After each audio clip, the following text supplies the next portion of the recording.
தமிழ் மற்றும் தெலுங்கு ஆக்ட்ரஸான நடிகை கீர்த்தி சுரேஷ் அவர்கள் அவங்களுடைய பாட்டியான நடிகை சரோஜா அவர்கள் பார்த்திங்கன்னா ரொம்பவே க்யூட்டாக ஃபன்னியாக பார்த்திங்கன்னா அவங்களுக்கு ஹேர் ஸ்டைல் பண்ணி ஃபன் பண்ணுற மாதிரியான ஒரு வீடியோவை ஷேர் பண்ணியிருக்காங்க. கீர்த்தி சுரேஷ் அவங்களுடைய பாட்டியான சரோஜா அவர்கள் பார்த்திங்கன்னா ஆக்டர் கார்த்திக் அவங்களோட கடைக்கூட சிங்கம் படத்தில் ஆக்ட் பண்ணியிருக்காங்க. அதே மாதிரி பார்த்திங்கன்னா கீர்த்தி சுரேஷ் அவங்களோட சேர்ந்து தாத்தா அப்படிங்கிற படத்துலையுமே இவங்க ஆக்ட் பண்ணியிருக்காங்க. இவங்க பார்த்திங்கன்னா நடிகை மேனகா அவங்களுடைய அம்மா ஆக்ட்ரஸ் கீர்த்தி அவர்கள் பார்த்திங்கன்னா அவங்களுடைய பாட்டிகளுக்கு இருக்கும்போது நிறைய ஃபோட்டோஸ் அண்ட் வீடியோஸ் எல்லாமே தொடர்ந்து அவங்க பேஜில் ஷேர் பண்ணிகிட்டு இருப்பாங்க. ஸோ இந்த மாதிரி பார்த்திங்கன்னா இப்போ சோஷியல் மீடியாஸில் வைரல் ஆகிட்டு இருக்கு.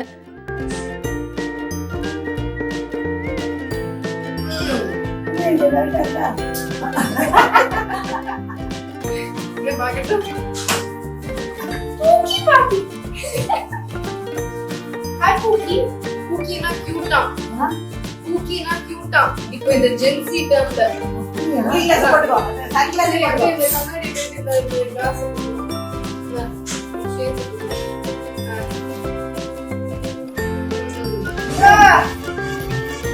போலி இது கரெக்ட்டா இருக்குல்ல சூப்பரா சல்யூட் பண்ணு அப்பா